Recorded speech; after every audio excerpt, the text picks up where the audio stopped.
Hey everyone! Welcome back to another episode of the English Podcast Studio. I'm Alex. And I'm Sophie. And today's episode is going to be a game changer for your vocabulary. We are calling it Stop Using. These basic words upgrade your English instantly. Yeah, we're calling you out today in a friendly way. If you're still saying words like good, bad, nice, very, and a thing, it's time for an upgrade. Right? These words are everywhere, but they're vague, overused, and let's be honest, kind of boring. Today, we'll give you stronger, sharper, and more precise words to sound more natural and fluent. Let's kick things off with the word good. It's the go-to word for everything. Good day, good movie, good job. But it tells you nothing. Was it exciting, touching, mind-blowing? For example, instead of good movie or hilarious, Ooh, I love that. Or if someone did a good job. try gripping, heartwarming. Say they did a brilliant or exceptional job. It sounds so much more meaningful. Quick quiz for our listeners. If I say, the dinner was good, how can you upgrade it? Try delicious, mouth-watering, exquisite, or even flavorful. The word good is like a fog. Clear it out with something precise. Now let's flip the coin, bad. People use it for everything negative, bad movie, bad service, bad idea. But again, it lacks punch.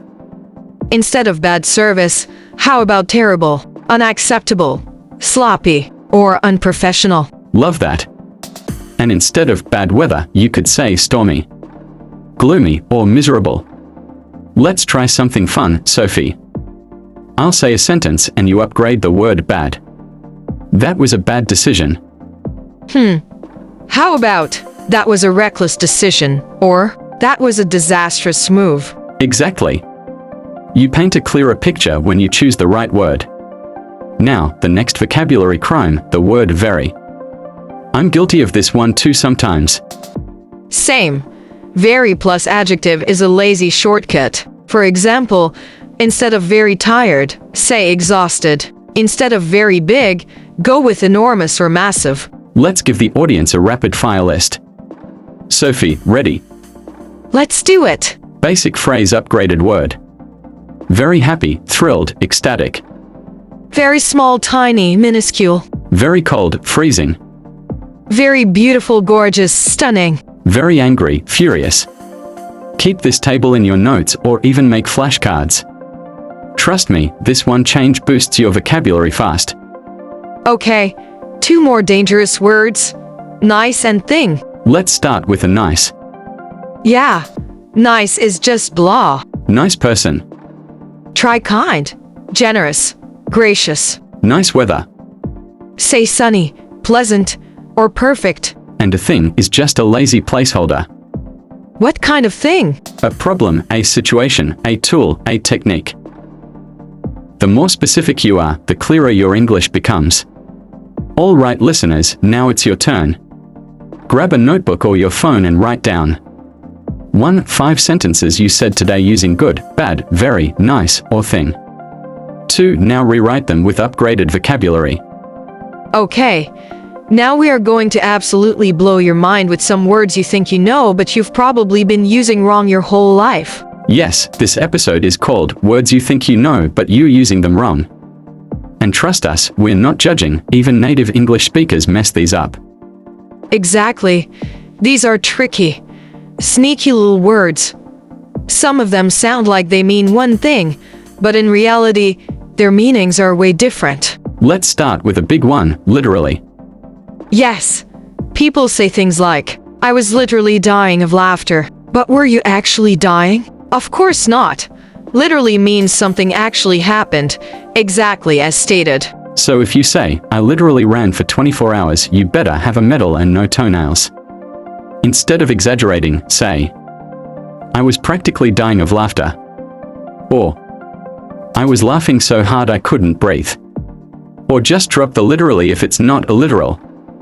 Next up, ironic. And let's be real, this one confuses everyone. Yes, people say, it's ironic that it rained on my wedding day. That's not irony. That's just a bad luck. Irony is when the opposite of what you expect happens. Like a fire station burning down. Or an English teacher failing a grammar test. That's irony. A wedding in rain. That's just a weather issue. Sorry, Alanis Morissette. Next word, peruse. People often think it means to skim or glance at something quickly. But nope. Peruse actually means to read something carefully and in detail. So if someone says, "I perused your resume," they are saying they really studied it.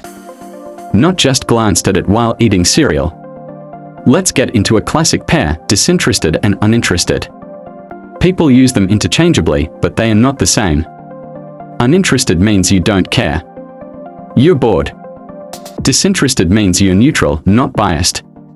For example, the referee must be disinterested in the outcome of the match. They are neutral. They are not supposed to favor a team. But if you say, "He's uninterested in sports," you mean he couldn't care less about soccer, basketball, or baseball. Here's one I see misused everywhere, bemused. It sounds like amused, right? Yeah, but it's not. Bemused means confused or puzzled. So if you say, "She looked bemused at the complicated math problem," you mean she looked lost, not entertained. If she was entertained, you'd say she was amused and not bemused. All right, folks, let's hit you with this episode's challenge. Take 3 of the words we talked about today, literally, ironic, and peruse, and write your own sentences using them correctly. You can share your examples in the comments or message us on social media. We might shout you out in our next episode. Now we're gonna level up your verb game. We're calling it powerful verbs that make you sound smarter in English. Okay, we talked about upgrading basic words like good, bad, and very, but now it's all about verbs. You know, those action words that are the engine of your sentence. And if your engine is weak, your sentence doesn't go very far. So let's upgrade verbs like do, make, get, go, have, and say, some of the most overused words in English. Let's start with do. Everyone says things like do a project, do homework, do exercise. Here's the thing, do is okay, but it's vague. Try using complete, perform, conduct, or carry out instead. Let's turn that into examples. Instead of, "I did a science project," say, "I completed a science project." Or, "She did research on climate change." She conducted research. Do is like the tofu of verbs. It works, but it has no flavor. You've got to season it. Next up, make a decision. Make a plan. Make money. It's another classic. Yes. Try these. Make a decision equals decide. Make a plan equals strategize or design a plan. Make money equals earn, generate, or bring in. Here's a fun before and after for the listeners. Before, I made a mistake and made a plan to fix it. After, I made an error and developed a plan to correct it. Boom. Sounds smarter already. Now for the word get. This one is super common: get a job, get angry, get ready. You can upgrade get depending on the meaning.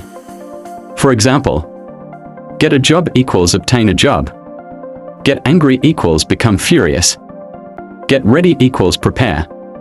Here's another cool switch. I got information from the manager. I received information from the manager. Or even better, the manager provided information. You see how just changing one word adds a more professional tone? Let's talk about have. I had a meeting, I had lunch, I had an idea. Yup, basic. Here's the breakdown. Had a meeting equals attended a meeting. Had lunch equals ate lunch. Had an idea equals came up with an idea. And go is another one. Go to school equals attend school. Go on a trip equals travel. Go crazy equals lose control or snap depending on the vibe. Remember, simple verbs are fine when you're learning, but the more precise and expressive your verbs are, the more fluent you sound. Okay, let's end with say and talk. Instead of always using say, spice it up. Say mention, state, declare, complain, suggest, whisper, shout. Each one gives emotion or clarity. Exactly. She said she was tired. She complained about being tired. He said he was happy. He expressed his excitement. And talk can become a discuss, negotiate, chat, or converse, depending on the tone.